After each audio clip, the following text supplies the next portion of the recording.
Hola, ¿cómo están? Buenas noches. Hoy estamos en una charla más. Hoy tenemos como invitado al doctor, investigador de la Universidad Michoacana de San Nicolás de Hidalgo, al doctor Carlos González Di Pierro, que nos viene a platicar acerca de la inteligencia artificial en la educación. Doctor, gracias por la confianza, gracias por el tiempo y pues en realidad dinos qué está pasando con la inteligencia artificial en la educación. Hola Alex, buenas noches. Muchísimas gracias por la invitación. De verdad que me siento muy contento, muy honrado también de estar aquí en tu canal y platicando de estos temas que son pues importantísimos, ¿no? Son torales, son fundamentales porque se habla precisamente de un tema más dentro de la educación.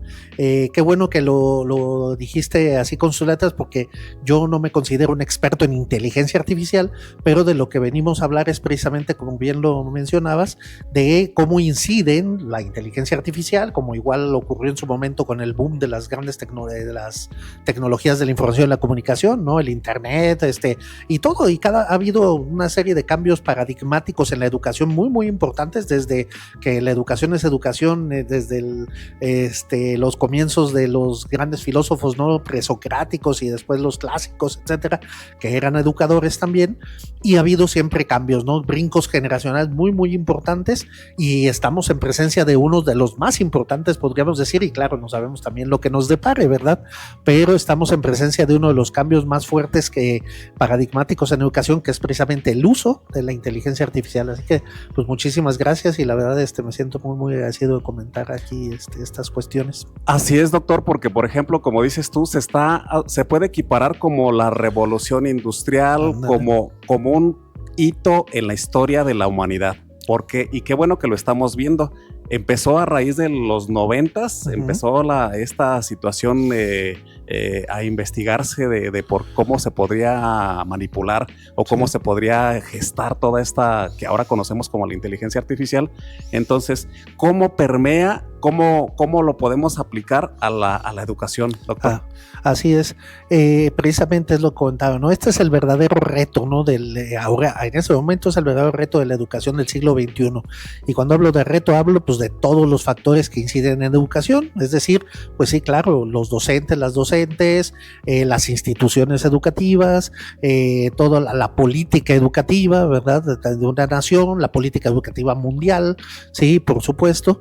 El estudiantado, obviamente también, ¿qué esperamos, no? El estudiantado ya no debe de ser un estudiantado pasivo. Bueno, de eso lo desarrollaré yo un poco más adelante para no ahorita todavía perder de vista la generalidad, es decir, no van a ser iguales para nosotros los estudiantes que están en presencia de esto de la inteligencia artificial que los estudiantes de hace 40, 50 años, donde pues eso no existía, ¿no? Y no tenían acceso. Entonces, es un cambio global, ¿verdad? Es un cambio integral y un cambio pues sumamente importante que no hay que perderlo de vista, y que a diferencia de otros cambios, yo podría ahí sí arriesgarme a decir de otros, como decía yo, paradigmas que ha habido dentro del ámbito educativo en el curso del transcurso de la historia. A diferencia de esos, creo que no le estamos dando todavía, o sea, pensamos que va a ir, que se va a mimetizar, que se va a ir cuadrando, que las cosas se van a componer, o sea, no sé si me explique, cuando hubo el boom de las grandes tecnologías y el internet, no, pues que era que todavía estamos en eso, ¿no? De que decimos, ¿cómo hacer para que el alumno no copie y pegue, por ejemplo, ¿no? O cómo hacer para que sea pues más crítico, ¿no? De algo de lo que no esté nada más así pasivamente en la clase, porque al cabo que a diferencia de lo que ocurría hace mucho tiempo, él tiene acceso inmediato a la probable información que se le dé en clase, ¿no? O sea, a los contenidos, etcétera, ¿no? Un ejemplo así muy sencillo sería pensar en alguien de mi edad, ¿no? Que cuando iba a la primaria, si el profesor decía que de geografía, decía que la capital de Argentina es Buenos Aires, y yo dudaba de ello, por lo que quieras, ¿no? O sea, por lo poco que leía, por en mi casa, las pláticas, y decía, sí será Buenos Aires, yo escuché que La Plata, y cómo iba yo a contrastar esa información, ni lo podía cuestionar ahí al docente, a la docente, y yo tenía que esperar hasta llegar a mi casa, y no solo solo eso, sino preguntarle a mis padres, a mis hermanos mayores, o yo mismo ir a una biblioteca, sí, enciclopedia que vendían. Las temáticas, ándale, exactamente, y ahí contrastarlo. En estos momentos, pues sí, si a un estudiante le dice, no, pues la capital de Ecuador es Quito, y él tiene dudas, pues lo contrasta a veces ahí mismo, ¿no? Ya sabemos que todo depende de cada institución, que algunas te dejan usar o no la tecnología dentro de la clase, pero que en realidad eso ya también debería estar superado. A mí sí me parece como que no muy adecuado que todavía haya escuelas que digan, no, nosotros somos muy tradicionales y no les permitimos utilizar. O sea, yo entiendo, ¿no?, que el celular no lo va a usar para cosas sociales, pero de que tiene que haber ahí tecnología, tiene que haberla en una tablet, qué sé yo. Entonces, esa es la gran diferencia, siento yo, ¿no? Que en principio no es una cuestión solamente de contenidos, de información, sino de qué hacer con eso y de cómo hacerlo, ¿no? O sea, entonces, por lo que entiendo, ¿estás de acuerdo que se tiene que, o sea, no se tiene que dejar de ver que ya llegó y se está fusionando? ¿Cómo se va a fusionar? Entonces, esa es la situación que dices tú. Tú estás completamente de acuerdo que esa herramienta se tiene que utilizar. Exacto, sí, ya no hay de otra. Es igual que cuando, es más, como decía, ¿no? Ya por allá, cuando aparece ya con Gutenberg la imprenta y los libros, a lo mejor pues yo dudo que hubiera, bueno, sí podía haber, porque siempre hay gente más tradicional, para no decir otro nombre, ¿no? Que a veces podría ser retrógrada, o para no hablar de puristas, ¿no? O de conservadores, ¿no? Que es un término más político, pero siempre lo habrá, ¿no? Entonces es probable que desde que aparece la imprenta y con toda la lentitud con la que se imprimían los primeros textos, a lo mejor ya había detractores, ¿no? Había gente que decía, ay, no, yo prefiero como estábamos así nada más, la oralidad o algunos papiros ahí. Entonces, y así, ¿no? En todas las evoluciones, como la revolución industrial tampoco fue nada fácil, ¿no? Cuando todos pensaban que ya eso había llegado o sea, mucha gente pensaba que eso había llegado ya para destruir al mundo, ¿no? Y así hemos seguido, y que las máquinas nos conquistarán, etcétera. Yo definitivamente no comparto esa idea, y como aquí venimos a hablar del ámbito educativo, que es además que el que me compete, mucho menos, ¿no? Yo sí creo que las escuelas son de los lugares que desafortunadamente se han ido quedando un poco atrás cuando se habla de nuevas tecnologías y de estos paradigmas como ahora el de la inteligencia artificial. ¿Por qué?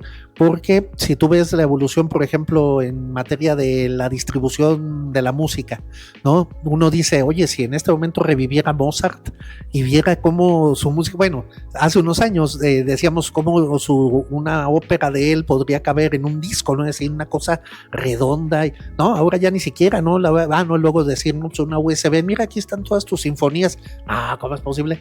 Y ahora no, ahora simplemente en una compu le dices, ¿cuál quieres escuchar? Y así, ¿no? Entonces, hablando de eso y de muchos otros ejemplos análogos, no sé, igual podríamos decir de quien inventó la electricidad y de todo, o sea, el transporte, ¿no? El subir un avión a alguien, a Leonardo da Vinci, ¿no? Que fue de los que quiso pues también diseñar algo para que el hombre volara, y que se hizo unas alas, que se cuenta.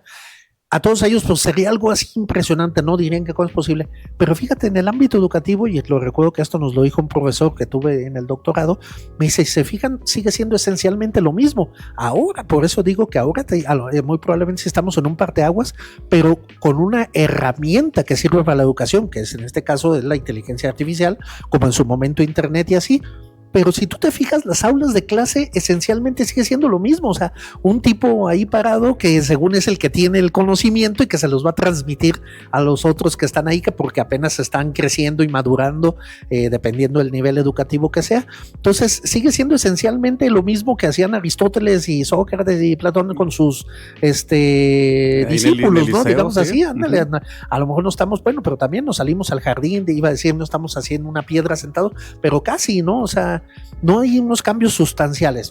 No digo, alguien me diga, no, pues ya hay universidades que entras y sí parece que están llenas de equipo y todo. Bueno, pues precisamente para allá transitamos. Pero yo quiero poner el punto en el sentido de que hay gente que eso ya no lo ve tan bien, o que piensa que es mejor quedarnos como estamos. Dicen, no, ¿a poco no lo escuchamos en la vida cotidiana, no? ¿Cómo me enseñaron mis papás a esto? Por ejemplo, que si mi hijo no quiere comer, y entonces le dicen, no, a mí mis papás me lo hacían que me lo comiera, y si no, hasta que me comiera eso, no comiera otra cosa, ¿no? Entonces, igualito queremos aplicarlo en la educación y decir, no, es que lo que funcionaba antes, la letra con sangre entra, ¿no? Por ejemplo, pues no, o sea, ahí sí definitivamente creo que si no nos hemos ido quedando más estancados aplicados, ¿no? Así es. Bueno, y entonces ahorita, por ejemplo, ¿cuáles serían las habilidades, características que debería de tener, por ejemplo, el alumno o el alumnado? Sí, esa es una cuestión que va aparejada con esto. Como te digo, si estamos en presencia precisamente de estos ejemplos que estoy poniendo, nos habla de una actitud, digámoslo así, de actitudes, habilidades muy parecidas en el curso de a lo mejor los primeros, no sé, 2, 3 siglos, ¿no? De que hay una educación pues así más formal, ¿no? Ahora nosotros necesitamos tener o estar conscientes, por un lado, de que el alumnado ya no es el mismo alumnado, ¿no? que teníamos. O sea, no es un alumnado pasivo, es más, no son ni siquiera lo que llamamos ahora inmigrantes digitales. O sea, ellos ya nacieron, crecieron ya con estas tecnologías y no conciben otra cosa. Entonces, ¿cómo debe de ser ese estudiantado? Yo creo que, y va aparejado con cómo debe ser el profesorado, que debemos de estar conscientes de ello, ¿no? Estar conscientes de ello, de que ya no es como antes que pensábamos que un cierto tipo de castigos o un cierto tipo de, o bueno, voy a hablar también del nivel superior, que no es tanto de castigo ni nada, sino más bien cierto tipo de actividades, tengan que tener a fuerza la misma efectividad que tenían hace 40, 50 años, ¿no? Para nada. O sea, por eso yo creo que hay que estar conscientes también de uno de los grandes retos de la educación en la era de la inteligencia artificial es precisamente que el profesorado sea lo suficientemente creativo, lo suficientemente reflexivo para saber qué tipo de alumnado es el que tiene, ¿no? Y que es un alumnado, pues sí, muy diferente al de hace 40 años, ¿no? Como lo decía. Sí, sí. Entonces, tiene que ser, por ejemplo, la característica del alumno tiene que ser, pues, en primera, tener la habilidad y luego, lógicamente, tener a través del conocimiento y de la investigación, ser un poquito más como crítico, como la famosa dialéctica o así, para poder contrastar esta información que el profesor le está dando, y en este caso la inteligencia artificial a través del profesor, ¿no? Esa sería la habilidad también del maestro ahora. Sí, exactamente, Alex, tal cual. Ahorita vivimos en un mundo hiperinformado. Ahora el reto no es cómo dar contenidos, pues te decía, qué bueno que ya eso sí, desde hace también varios años, varias décadas, sí hemos transitado de estos sistemas que había antes de enseñanza de cualquier área, O sea, yo, por ejemplo, que soy más del área de lenguas, de lingüística y literatura. En lenguas, eso de que la letra con sangre entra, pues sí era casi así, O sea, era aprenderse conjugaciones, la ortografía, ¿no? Que es lo que hacían, alguien se equivocó y hacer 50 planas de la palabra y cosas de esas, ¿no? Lo bueno es que eso, bueno, que ha quedado bastante superado. Ahora se ha convertido más bien, como dices, ya no es cómo dar contenidos y por supuesto cómo informar en un mundo que está hiperinformado. De hecho, al revés, ya ahora más bien el verdadero reto es qué hacer con esa información, no tanto cómo obtenerla, porque el cómo obtenerla es precisamente esto de lo que estamos hablando ahorita. En este momento hablamos de inteligencia artificial y que yo también ahí tendría un poco que hacer la crítica que precisamente un lingüista norteamericano que todavía vive, ya es muy mayor, Noam Chomsky, que hace poco todavía declaró, dijo, bueno, para mí, y causaron polémica, pues, como siempre, sus declaraciones de que, bueno, y lo hizo también un artículo en el periódico, dijo, para mí la inteligencia artificial no es inteligencia, ¿no? Y claro, él lo explica por qué, precisamente por lo que tú decías, falta un elemento, o sea, más que inteligencia, lo que ahora estamos llamando inteligencia artificial y ese acceso tremendo de que te expliquen el tema que quieras y te lo digan como sea, es más bien una cuestión de procesamiento más rápido y gracias a las tecnologías que como se hacía antes, o sea, pero inteligencia como tal no, yo creo que sí le doy la razón en ese caso a Chomsky de que faltan muchos otros elementos que sí son propios de la humanidad, o sea, del ser humano, que no pueden estar contenidos ahí, o sea, a lo mejor como le dices, podrías todavía poco a poco irle dando órdenes precisas, pero ese es precisamente el reto de la inteligencia artificial en la educación. Insisto, la pregunta no es si la usamos o no la usamos. Yo creo que la respuesta ya claramente es debemos usarla. Es más, ahí está ya. Es como casi también como si ya no quisiéramos, o cuando en su momento ya los libros se editaban, decir, no, yo libro no, muchas gracias, yo como antes. Pues no. Entonces, cómo usarla, y el cómo usarla sí va íntimamente aparejado de que en este caso los dos factores primordiales que son el docente y claro todo el entorno no educativo, pero el docente y el estudiante que sepan qué van a hacer con eso, o sea, cómo van a lograr eso, ¿sí? Por ejemplo, en temas así tan sencillos como una tarea, hay que saberle dar la orden, así como antes era también decirle, bueno, el docente tiene también la tarea de decirle dónde buscar, cuáles fuentes son fiables, cuáles no son tan fiables y así. Entonces igual aquí, ¿no? Ahora, como ya ni siquiera hablamos de fuentes, porque está todo en una sola, digámoslo así, de todas maneras, el verdadero reto es cómo pedirle las cosas, qué hacer con eso. Por eso lo digo, no es nada más una cuestión de información, pues qué padre, ¿no? ¿A poco no? Cuando estamos en las reuniones familiares desde Alexa, de repente, oye, pues quién será mayor, fulano, sutano, George Clooney o no sé qué, Alexa, ¿cuántos años tiene? Tal, y ya te lo decía directamente. Entonces, ahora, insisto, en materia educativa, pues no se trata de eso, porque a la escuela no vamos a estar nada más platicando, y oye, ¿tú de qué tienes dudas de esto? Pues a ver, alguien sabe que nos ayude, o yo mismo, o te digo, todavía podemos dar un saltito atrás con el internet, ¿no? Vamos a buscarlo aquí en internet. No, la inteligencia artificial es otra cosa totalmente, ¿no? De cualquier manera, aunque esté ahí, o sea, ya se entiende que es como una gran herramienta, pero no va a sustituir de cualquier manera a un profesor.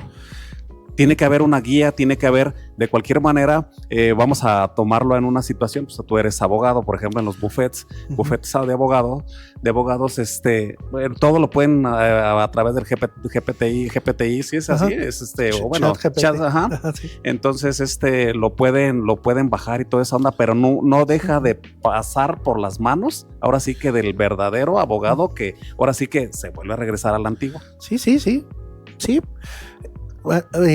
Sí, yo diría tanto como la antigua no, porque sí implica que, por ejemplo, el abogado efectivamente es más, creo que pones un ejemplo muy interesante, porque, por ejemplo, nosotros en el ámbito educativo sí directo, si yo les dejo una tarea con una instrucción precisa, ellos pueden poner esa instrucción exacta al chat GPT y ya lo que les salga, y ahí es lo interesante, ¿no? Que a uno le sale una cosa, a otro más o menos pues igual, pero no es la misma, entonces por eso no hay manera de detectar lo que es el plagio, ¿no? Como tal, además no es plagio desde el momento en que no hay una fuente directa donde están copiándolo, sino incluso le dicen, a ver, dime, utiliza 10 fuentes, por ejemplo, te digo, ahí es donde cambia. Por eso me parece muy interesante el ejemplo que pones, porque, a ver, imaginemos todo un proceso jurídico de derecho civil, si tú quieres, ¿no? Un contrato, una rescisión de contrato, y ahí las pruebas y todo el proceso, y a la hora de dictar sentencia, ¿a poco el juez, qué tendría que hacer el juez para que ChatGPT le diera una sentencia adecuada de eso?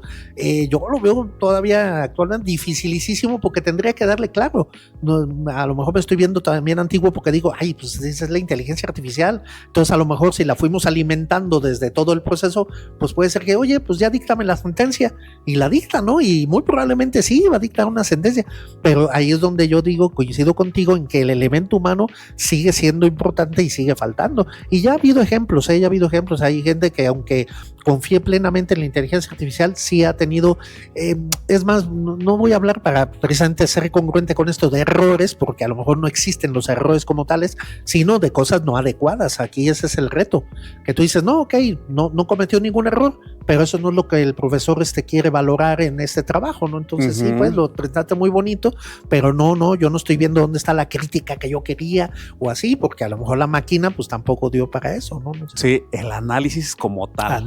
La mayéutica, la dialéctica que realmente tiene que fluir, eso es lo que al fin y al cabo tienen que ver ustedes ahí en la universidad. ¿Cómo le hacen, por ejemplo, como dices tú, yo les dejo una tarea? Entonces, ¿cómo le haces o cuál es el candado para decir, pues es que te lo fusilaste todo, copy-paste, o sea, te lo fusilaste todo, entonces, ¿cómo tú interpretas para que realmente haya caído donde tenía que caer esa información? ¿Cómo le hacen? Pues mira, ahí está precisamente esa es es uno de los grandes retos, y por lo que te agradezco también esto, que de alguna manera esta temática que tú me planteabas que pudiéramos desarrollar aquí, porque precisamente, mírate, el llamado plagio, eso del copy-paste, pues ya sabes que también igual con el avance de las nuevas tecnologías se pudo ir detectando, ¿no? En la actualidad ya es bastante fácil, fíjate, cuando pensé yo que iba a decir esto hace 10 años, porque ya empezábamos, ¿no? Hace 10 años cuando nacía el internet, híjole, ¿cómo saber si el alumno se lo fusiló de algún lado? Y pues todavía, ahora ya hay programas donde tú metes y facilísimo y muy rápido te detecta el plagio, hasta te dice los porcentajes, de dónde lo sacó, porque insisto, es tal la alimentación de información que hay, pero en el caso de la inteligencia artificial no, ¿verdad? Ese es otro brinco. Aquí nosotros ahora lo que tenemos que detectar, digamos, o sea, es si utilizó o no utilizó inteligencia artificial, pero no tanto si lo copió, porque aunque sí podríamos decir que es copia, porque haz de cuenta ellos meten una pregunta o una instrucción al chat GPT, les da toda una serie de, incluso ellos les pueden decir 10 páginas, 12 páginas, ¿no? Utiliza 5 autores, 10 autores, aún así, fíjate, eso acabamos de hablarlo ahora en una reunión de academia que hubo en la Facultad de Filosofía, donde un profesor yo dije, oye, yo quiero ser así, y sí, claro, uno puede llegar a desarrollar esa habilidad, o sea, esta sería una respuesta de la pregunta que me decías hace rato de qué habilidades debe desarrollar, ahora en el caso del profesorado más que el estudiantado, qué habilidades debemos desarrollar en estos tiempos de inteligencia artificial en la educación. Pues precisamente una es sí conocer a nuestros propios alumnos, de que haz de cuenta les dejas trabajos ahí en clase, ¿no? O los escuchas hablar, tienes interacción con ellos como debe de ser, porque además esto debió de ser desde siempre, ¿no? Que uno guarde una relación también mucho más allá que muy seca con sus estudiantes, sino afectiva, etcétera. Y que cuando te presentan un trabajo, no, dice como que no es su, o sea, qué padre, ¿no? Dice uno, ay, ¿a poco sí lo pueden ser? Pero sí, sí lo hay. Entonces, más bien es eso, que tenemos que desarrollar, así como si fuera dentro de la teoría evolutiva de Darwin, a lo mejor nosotros cognitivamente como profesorado, y ese es el reto, te insisto, el profesorado del siglo XXI, de las generaciones que siguen de nosotros, de que puedan detectar eso, pero eso serían ellos. Claro, a lo mejor va a haber, insisto, también programas, así como pensábamos que no los habría tan pronto para detectar el plagio directo igual seguramente, ¿no? Alguien, a ver, dime si utilizó o no, o sea, se va a volver como una especie de paradoja, ¿no? De que dices, usó inteligencia artificial, entonces yo meto ese texto y le digo, dime si este texto se hizo con inteligencia artificial, ¿no? Por ejemplo. Entonces, pero eso ya sería una cuestión así como creativa de un docente, decir, todo lo voy a hacer. Hay que ser, te digo, reflexivos, creativos, o a lo mejor cambiar algunas actividades. Si yo veo que para mí es difícil detectar si ellos usan inteligencia artificial para escribir un ensayo, pues ¿para qué les dejo un ensayo entonces? Pues mejor otro tipo de actividad. ¿No? Más bien, y como dices tú ya sobre la interacción con los alumnos, es, por ejemplo, a ver, desarróllamelo. Esa es otra. Te digo, es lo que estábamos comentando, perdón, sí, cierto. Pero te digo, ahí es donde nosotros, porque no nos lo van a decir un programa, no nos lo va a decir todas las instituciones. Efectivamente, alguien dice, sí, no importa, yo sé que hay el riesgo de que ustedes lo busquen ahí, pero ya en clase vamos a platicarlo, vamos a desarrollarlo. Y en base a eso te califico. Así es, ándale, con más, sí, en esto que platiquemos aquí, no tanto en el trabajo, porque esa es la otra, ándale, califica un trabajo. Yo creo que le ocurría, a ver, hablando de derecho, que eres abogado, también el cambio con el sistema oral, ¿no? Antes decías, ¿cómo es posible que un juez juzga un expediente sin nunca haber ni siquiera visto, ¿no? Al acusado, por ejemplo, en el caso de derecho penal. Entonces ahora ya es diferente, ¿no? Los sistemas orales han hecho que también cambie ese paradigma, ¿no? Que cambie eso. Entonces igual acá ocurre, definitivamente el decir, yo voy a evaluarte, pero no calificándolo nada más, sino que ya cuando hagamos una réplica, que lo exponga hasta que lo defiendas, ¿no? O sea, que tal, una temática es como una tesis, ¿no? Cuando eso la defiende uno, pues igual defender cada trabajo, pero sí implica, pues la verdad que sí ponerse a actualizarse, a tener más herramientas, como lo digo, no es tan fácil. Y la otra, por ejemplo, o el tradicional examen oral. Sí, también. Oye, que no sé qué, sí, o sea, pónganse a estudiar. Sí, traen su tablet, traen su teléfono, no del importa. Que ustedes quieren, no importa, pásenle, claro que sí. O sea, ustedes chéquenle, pues bueno, tuvimos muchos maestros así.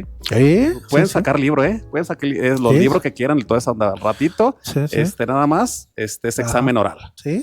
Y en base a eso, y viene de tal capítulo, aquí viene el examen oral. Entonces, y sobre eso. Ahí está. Ese ejemplo que pones sería uno de los múltiples que puede ocurrir en educación para que no sintamos que está todo perdido, porque sí, hay mucho fatalismo, ahorita hay pesimismo, fatalismo con eso, porque dicen, bueno, pues ya llego, y muchos profesores ya desde que llevan ciertos años, sí, y esto es totalmente comprobable, de que se han jubilado incluso antes de de que ellos quisieran jubilarse ya en cuanto dan, porque dicen que ya con eso no se sienten a gusto, que ya este cambio definitivamente no logran asimilarlo de que haya esto de la inteligencia artificial o de que puedan encontrar un trabajo tal cual y que no se les pueda demostrar que lo copiaron, ¿no? Entonces, sí. Y de hecho es te voy a hacer una pregunta como personal. Tú tienes mucho tiempo pues, de docente. Sí. ¿Ya cuántos años? Ya 30 voy a cumplir. Cumpliste 30 añotes. Entonces, ¿cómo tú sientes esta evolución, como dices tú, ese cambio de primera a segunda, ¿cómo fue? Sí, ¿Cómo lo sientes tú? Bueno, pues, tú en lo personal. Sí, mira, yo en lo personal, y sin que se oiga ostentoso ni nada, pero yo creo que precisamente esto de lo que estamos hablando, de ser un profesor reflexivo, creativo, un profesor que precisamente no confíe nada más en un determinado paradigma, ¿no? Como te digo, que veamos que los cambios evolutivos, tanto en la docencia, en el docente, como en el estudiantado, son notorios, son claros de que existen, es la clave. O sea, la verdad, mira, te voy a decir incluso una frase de un doctor que está en San José State, California, que es un investigador de origen hindú muy bueno, que se dedica a la formación del profesorado, y que él dice, a ver, no hay que cerrarnos, los tiempos van cambiando, ¿no? O sea, los métodos van cambiando de enseñanza. Dice, pero a lo que pretendemos llegar, o sea, y dice, y no hay que tenerle miedo al eclecticismo, porque ya también nuestro mundo mismo, con esto que estamos platicando, se ha vuelto ecléctico. Entonces, el problema sería un eclecticismo de llegada, no uno de partida, ¿no? Porque el problema sería confiar en un eclecticismo de partida, porque eso sería como un Frankenstein. Tú dices, yo voy a agarrar de aquí, de acá y de acá, y a ver qué sale, ¿no? Pero un eclecticismo de llegada sí es necesario, que ahí siempre se va a dar a fuerza. ¿Qué quiero decir con esto? Que tú preparas tu clase, tú piensas en un grupo que sea así y asado, pero luego sobre la marcha pues cambian las cosas, ¿no? Entonces yo creo que yo sí me he considerado abierto, ahorita que haces la pregunta a mí directa de hace 30 años ahora, definitivamente yo sí les sigo recomendando a mis colegas, si no puedes con ellos, sí jubílate, ¿no? Porque regresando al doctor de San José State, él dice, una cosa es que un docente presuma o se sienta orgulloso de tener 30 años de experiencia, dice, y otra muy distinta es 1 año de experiencia y 29 haciendo lo mismo. O sea, fíjate el cambio, dice, los dos tienen 30 años, pero uno sí ha vuelto todo eso experiencia, ¿no? En cambio hay uno que pues nada más 1 o 2 años y ya todos los demás son haciendo lo mismo, y ahí es donde sí, ¿no? De hecho hay una en las tiras de Mafalda, hay una también muy buena, ya ves que es una reflexiones sociales muy, muy, muy buenas, ¿no? De este autor de Quino, y en una de las de Mafalda, ella llega y le dice, papá, en tus tiempos, le dice, en tus tiempos, la gente grande se quejaba como ahora de nosotros, y dice el papá, híjole, pues sí, es que en mis tiempos no había tantos líos raciales, no había tanta, los chavos no andaban con el pelo largo, y luego dice, pues, ¿qué quieres que te diga? Y le dice ella, pues lo que quería que me dijeras es que estos todavía son tus tiempos. Porque él le dijo, no, pues en mis tiempos. Entonces, esto traducido a la educación, y te digo que nos lo dice ese autor, es, si tú consideras que tiempos pasados fueron mejores o que estos no son tus tiempos, entonces sí, ya jubílate, sí, definitivamente. ¿Por qué? Pues porque se vienen cosas y constantemente los cambios, y los cambios son cada vez más vertiginosos e importantes, ¿no? O sea, sí, y por ejemplo, también lo decía, yo tuve una charla aquí con un politólogo, Leopoldo González, dice, de cualquier manera la inteligencia artificial la hemos alimentado nosotros. Como seres humanos, porque ¿de dónde sale? La estamos alimentando nosotros, pero también a la vez que también pudiera ser que a la vez peligroso, porque si le estamos alimentando así como vamos, entonces cómo van a ser esa inteligencia, te la puedes imaginar en 30 años, porque cómo, o sea, si vamos en decadencia, por eso es esas charlas que tenemos con la idea de hacer un internet inteligente, doctor. Entonces, ¿cómo va a salir la próxima de inteligencia de para próximos 30 años? Si vamos como en caída libre y sin paracaídas. No, sí, tienes toda la razón. Eso te digo, es una de las grandes, incógnitas, y que siempre en materia educativa, pues viéndolo así, tenemos que estar siempre preparados. ¿Y preparados en qué sentido? Dice, bueno, pues de que si alguien es lo suficientemente, como lo digo, reflexivo, creativo, está leyendo, conociendo, debería de poder asumir esos retos. Pero sí te entiendo perfectamente, y también así que por eso estamos en esta era con siempre con ese pensamiento de que va a llegar un momento en que las máquinas nos dominarán, etcétera, a pesar de que por el otro lado está siempre el lado esperanzador, ¿no? De que las humanidades nos salvarán, pues digámoslo así.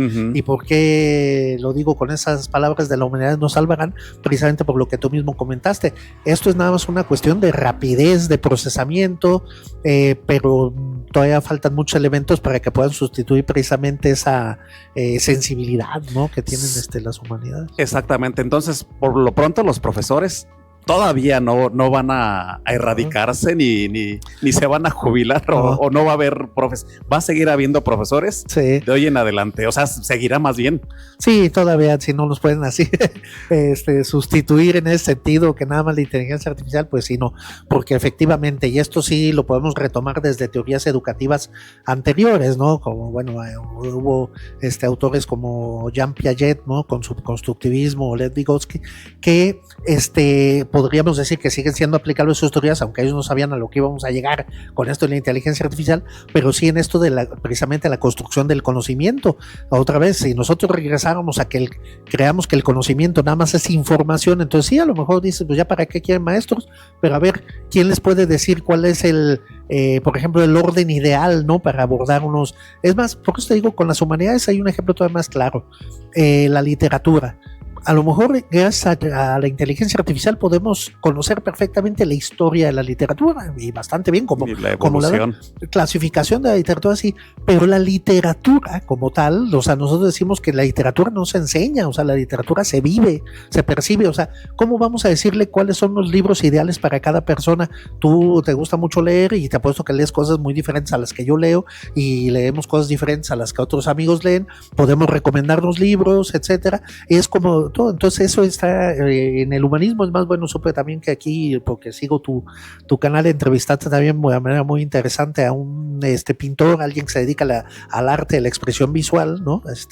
Y Rodrigo pues Treviño. Ajá, sí, perfecto. Y entonces y vi con gusto precisamente eso, ¿no? Que en las explicaciones que te daba está otra vez eso de que yo creo que no hemos pensado que eso es lo que nos puede, pues, precisamente guiar, ¿no? Para no utilizar tampoco una palabra apocalíptica como salvar, pero una verdadera guía, como el docente se consideran guías, ya ves, ya no es nada más de que se paren en una tarima y todo, no. O sea, podemos perfectamente con esto de la inteligencia artificial seguir siendo esas guías, ¿no? Y debemos seguir siendo esas guías. O sea, insisto, el reto no es qué se va a encontrar, sino cómo y en qué sentido hacerlo. Entonces, por eso te digo, la literatura, la historia, la filosofía no se enseñan, o sea, se viven, se perciben, ¿no? O sea, se lee. Esto de la lectura lo pongo porque es muy interesante ver eso, ¿no? Todavía hay programas, si uno siguiera, que sería lo equivalente a lo que estamos hablando, siguen los programas de literatura de la prepa y te dicen La Celestina, El Quijote, ¿no? Fragmentos del Ulises de James Joyce, y entonces empieza a decir, pues, ¿cómo es posible esto? Si yo mismo recuerdo haber leído esto y me aburría, ¿no? Entonces, ¿por qué todavía lo tenemos que poner en un programa de literatura? Porque creemos que ese es el canon, cuando en realidad un verdadero docente de estos que te digo, reflexivos del siglo XXI, tenga la edad que tenga, debería más bien de decir, a ver, el estudiante es el que va a encontrar el libro adecuado para él, o los libros, y no solo libros, sino más bien pues todo el camino artístico, digamos, sensible, o sea, cómo aprender, porque se trata de eso, ¿no? De aprender. Sí, y luego lo vuelves a leer, a releer y ves otras cosas, claro. Y lo ves desde otro ángulo. ¿Por qué? Porque vas tú como ser humano vas teniendo una evolución, un crecimiento, otro punto crítico, que es al fin y al cabo lo que tú decías de los alumnos, que para mí eso ahí es el punto medular, que los alumnos tienen ahora sí que tienen toda la biblioteca en un teléfono, aquí en un dispositivo, pero aquí la cosa es cómo lo vas a... ¿Qué vas a hacer con eso? ¿Qué vas a hacer cómo lo vas a captar y cómo lo vas a desarrollar y cómo lo vas a adaptar a tu vida? o a tus pensamientos. Totalmente de acuerdo, ándale, esa es la clave. Otra vez, cuando hablo de retos de la educación del siglo XXI, es precisamente así como hablamos de cuál es el reto para el docente como persona, ¿no? Como formador, y luego los formadores de formadores, es eso, tratar de ser críticos, reflexivos. Bueno, es una palabra que hemos dejado ahorita un poco de lado, crítico, ¿no? O sea, ser crítico es ese de decir, a ver, de entrada no me la voy a creer la primera de esto, ¿no?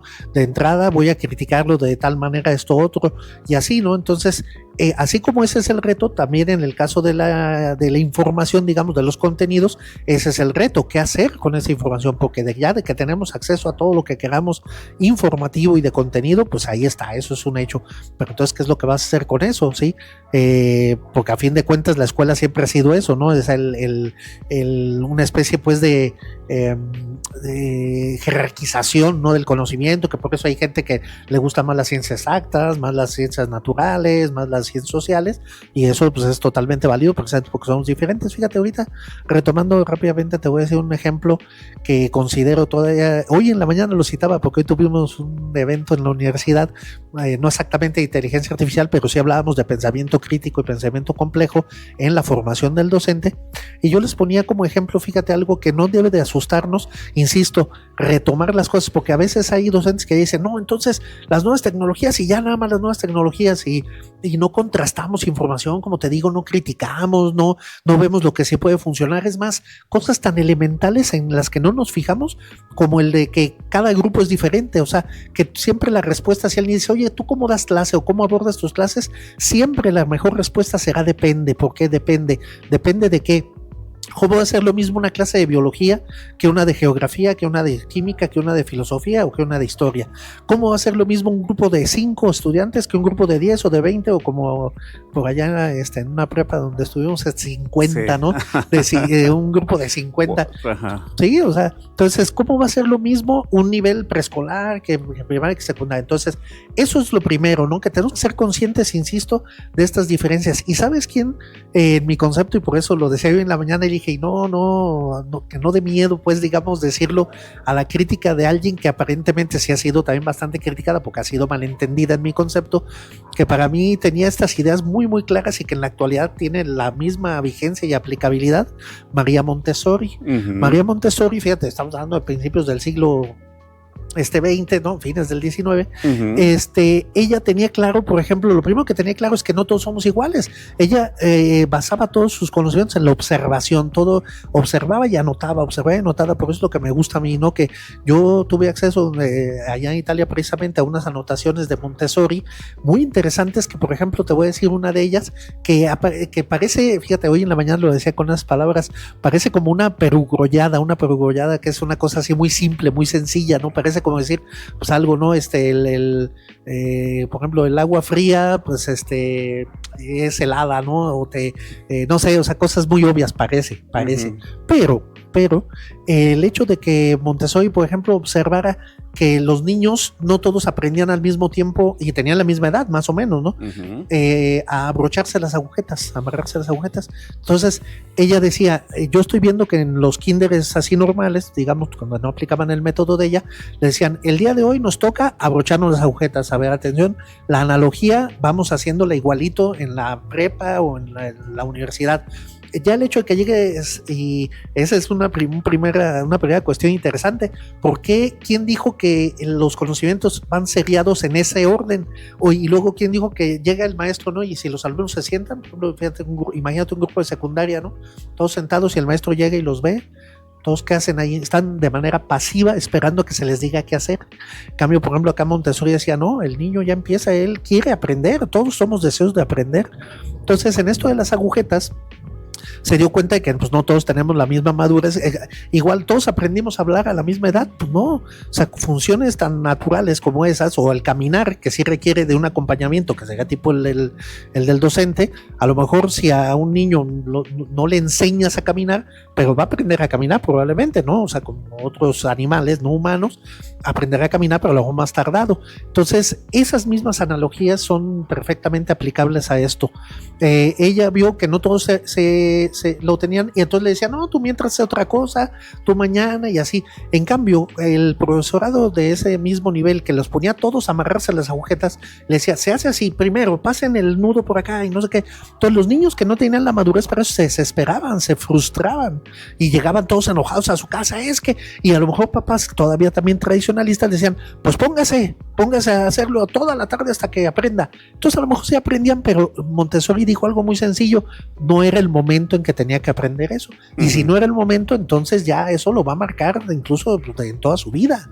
Sí, o sea, no sé si me expliqué. Sí, claro, ¿no? Y de hecho, por ejemplo, como dices tú, otra vez rescatando, o sea, yo siento que ahí lo que sí, mucha inteligencia artificial y toda esa onda, pero ahora sí que los básicos siempre serán. Ahí está Aristóteles, está Sócrates, está Platón y toda esa onda. Entonces, como yo entiendo, es Platón que decía, la dialéctica es la contrastación de qué, de una, a ver si me estás diciendo la verdad, que a ver, me están diciendo que es esto, voy a investigar a ver si es esto, y entonces, y de ahí se viene la tesis, la contratesis y toda esta situación. Entonces, eso es lo que realmente tendría que, bueno, como síntesis, hacerlos críticos a los estudiantes. ¿Para qué? Para que al fin y al cabo caiga y hagan una buena utilización de esa condensación de conocimiento. Sí, estoy totalmente de acuerdo, y la analogía también me parece pertinente, así como yo utilizaría Montessori, tú que te fuiste más atrás, los clásicos, ándale, definitivamente era eso, y te apuesto que ellos mismos sabían que no todo su estudiantado, todos sus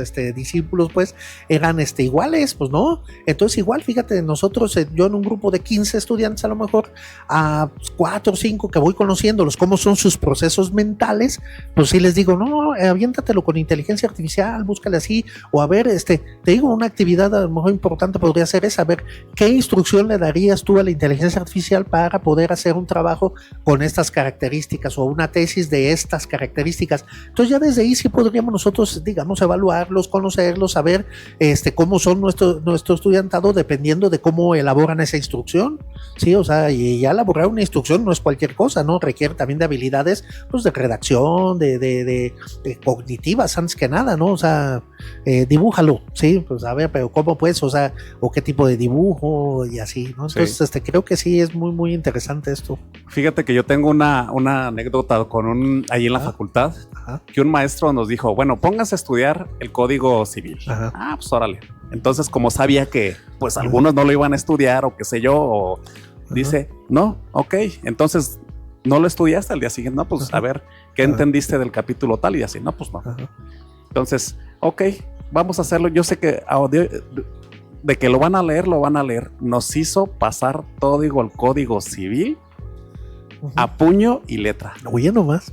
Puño y letra. Entonces dice, yo sé que con eso lo van a leer. Sí, pues sí. Entonces, y no quiero ninguna letra diferente porque yo me voy a dar cuenta. Entonces ya fíjate ya desde cuándo empezaba él a hacer meter su programa para ver si estaba alterada la letra o no. Entonces, claro. Oye, sí es cierto. Esa situación me pasó en la facultad. Fíjate, y el ejemplo es interesante, porque a lo mejor ahorita diríamos, ve nomás qué ocurrencia, o sea, tanta perdedera de tiempo, porque en realidad pero volvemos a lo mismo, a lo mejor de un grupo que eran ustedes de 40, de 50, a lo mejor varios, pues gracias a eso sí se acordaron de muchos artículos o los siguen teniendo presente, pero otros no. Esa es la cuestión. Fíjate, hay una también, ya me pasó acá en la universidad, todavía hace relativamente poco, que serían 3, 4 años, una profesora de una facultad, me dice, no, yo a mis alumnos cuando me entregan un trabajo con una falta de ortografía, yo sí los pongo a que hagan planas, o sea, le digo, planas como antiguamente. Sí, por ejemplo, uno, ¿no? Que México lo escribió sin acento, y entonces, no, escribe 100 veces México con acento. Entonces, a ver, fíjate, esto es la reflexividad a la que me refiero y que tiene que ver con estas cuestiones. La inteligencia artificial sería otra cosa. Ella está convencida de que ese, para efectos de la ortografía, es muy bueno, porque me dice, el alumno jamás volvió a cometer el error de escribir México. Sí, pero realmente ese es el objetivo en la educación, o sea que no lo hizo como se oye feo esto que voy a decir, pues, pero es la realidad. Como el experimento del perro de Pavlov, ¿no? O sea, imagínate el niño escribiendo México 100 veces o más, con el acento, claro, pues ya automáticamente lo hace, pero eso no nos garantiza que lo haya aprendido. O sea, nada más lo único que nos demuestra es que pues él tiene esa habilidad, digamos, no, ni siquiera habilidad, o sea, desarrolló eso de manera como autómata, ¿sí? Pero no lo aprendió, no supo que sí, porque la palabra es esdrújula y que no sé qué. Entonces, esos son los problemas, que a veces el profesorado cree que algunos resultados tienen que ser inmediatos. No, es que ya me recitó, ándale, el código como si nada. Sí, pues, pero ese no es tampoco el objetivo, o sea, sí, efectivamente. Así es, doctor, maestro, licenciado, amigo, también eres mi amigo, claro, Carlitos. Sí, gracias. Por aquí nos seguiríamos. ¿Algo que quieres acotar? Sí, muchas gracias. Pues sí, como son, ándale, muchos temas, pero importantísimos otra vez retomar con lo que empezamos. Que bueno, además de agradecerte mucho la oportunidad de esto y que tú hayas pensado en un tema, insisto, tan importante como el uso de la inteligencia artificial en la educación, ¿no? Porque claro, se puede hablar de inteligencia artificial y toda su aplicación impresionante que está teniendo y que, como bien lo decías ahora, no sabemos a dónde vamos a llegar, ¿verdad? Que digan, no manches, un avión que antes lo construían en 6 meses, ahora lo construyen en 3 días, ¿no? Y que tiene que ver todo esto, aparte de la nueva tecnología, también la inteligencia artificial, porque se les dice esto, bueno, lo que sea. Pero acá lo importante es que estamos hablando precisamente del ámbito educativo, ¿no? Y que en educación, ¿qué hay que hacer? Y hay que tomarlo con esa justa medida, primero, ni asustarse con ello, pero sí meterle mucha cabeza, sin miedo a que no lo dominemos, ¿no? O sea, porque lo que debemos de dominar como docentes o como actores del ámbito educativo, lo que debemos de dominar es, como te decía, debemos tener presente pues esas operaciones mentales como la reflexión, ¿sí? Como la creación, la creatividad y todo, para evitar precisamente que eso pues sí también nos colapse, ¿no? O sea, entonces sí. Ok, ¿dónde te podemos encontrar en tus redes? Ahí como para que digan, a ver, quiero conocer allí al maestro, al doctor. Ay, gracias. No, pues sí, utilizo Face, con mi nombre completo, Carlos González Di Pierro, pero pues básicamente, ¿no? Son así para poner reflexiones, no tengo más redes sociales, pero pues ahí estoy a la orden en la Universidad Michoacana, ahí en el Instituto de Investigaciones Filosóficas, y sí, nada más hace poco abrí TikTok, pero nada, casi por entretención. Es que ahí está, ¿no? O sea, que alguien diga qué es lo que quiero, qué es lo que tengo que hacer, o a qué, pues, ese acceso que tenemos impresionante, pues es precisamente también para ver, depende otra vez, ¿no? De la propia subjetividad. Eso es bien importante, por eso yo creo que no nos lo quitará nadie, ¿no? O sea, el ser sujetos, el ser humanos, el ser esta subjetividad que antes por lo menos nos quedaba decir, ay, a ver, la máquina, ¿te acuerdas cuando nos asombrábamos mucho de los cajeros automáticos que hablan, ¿no? Introduzca la tarjeta. Entonces luego quienes nos dedicamos a las humanidades decíamos, sí, pero no tiene prosodia, lo que llamamos prosodia, es decir, acento, ¿no? O sea, no puedes saber si está contento o no la persona. Entonces esto es así muy artificial, y en cambio ahora a lo mejor sí, si tú en la inteligencia artificial dices, a ver, léeme este texto, pero como estuvieras muy triste o contento, etcétera, y sí lo hacen, ¿no?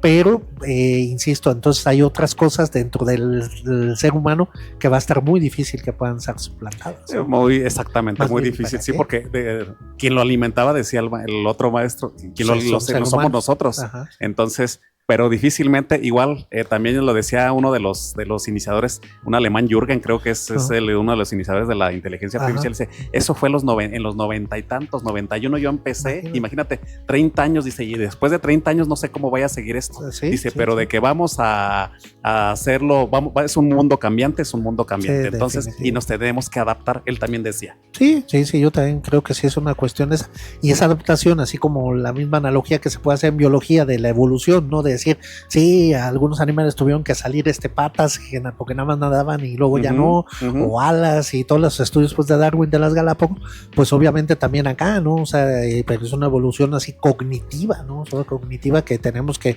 hacer a fuerza, ¿no? A veces es más simple simplemente reflexionar, como te digo, y a veces pues a lo mejor se implica el desarrollo de otras operaciones mentales como interpretar, como observar. Por ejemplo, te digo, pues, Montessori, por eso la ponía como ejemplo, observaba. Entonces nosotros nosotros a veces como que se nos ha ido quitando la capacidad de observación precisamente por esto, porque ni siquiera observa uno, pues oye, ¿cómo es posible que tan rápido me haya dado esto? O a ver, empiezo a hacer pruebas por esto. Digo, hay gente que sí ha sabido usar la inteligencia artificial no nada más para hacerle preguntas banales o querer precisamente engañar, porque si es engaño el que todavía se quiere hacer un ensayo de una tarea que te dejaron en la escuela, ¿no? Pero alguien que dijera, a ver, y si le pregunto esto, ¿qué hace? Etcétera, ándale, eso todavía con todo y la inteligencia artificial podemos no perder esa capacidad de asombro que los griegos también desarrollaron, el tauma le llamaban, ¿no? La capacidad de asombro, y aparentemente se nos ha ido perdiendo con eso, pero yo creo que no. Si la gente lo sigue con esa capacidad de asombro, le puedes presentar lo más impresionante que sea o lo más fácil para hacer algo y se puede seguir asombrando, claro que sí. Así es. Pues, maestro, te doy las gracias por tu tiempo, por la confianza. Y también ustedes que están ahí detrás del lente de la cámara, pues también, o sea, ustedes seamos críticos, seamos exigentes, seamos inteligentes de decir, bueno, a ver, este par de individuos que están ahí enfrente, claro, a ver, tendrán la razón o no, y también estamos abiertos a las críticas. Entonces, pues les agradecemos que hayan estado con nosotros, les agradecemos también sus comentarios. Entonces, te agradezco, maestro, doctor. Muchísimas gracias, Alex, te agradezco yo a ti muchísimo. Así es. Ok, pues hasta la próxima. Te voy a pedir un favor. Despídelo en italiano. En italiano. Bene. Allora ci vediamo ragazzi, tante grazie per tutto questo pues alla prossima, sì? Qui con il nostro compagno Alex. Ok. Ciao. Ciao. Hasta la próxima. Ciao. Arrivederci. Grazie. Grazie.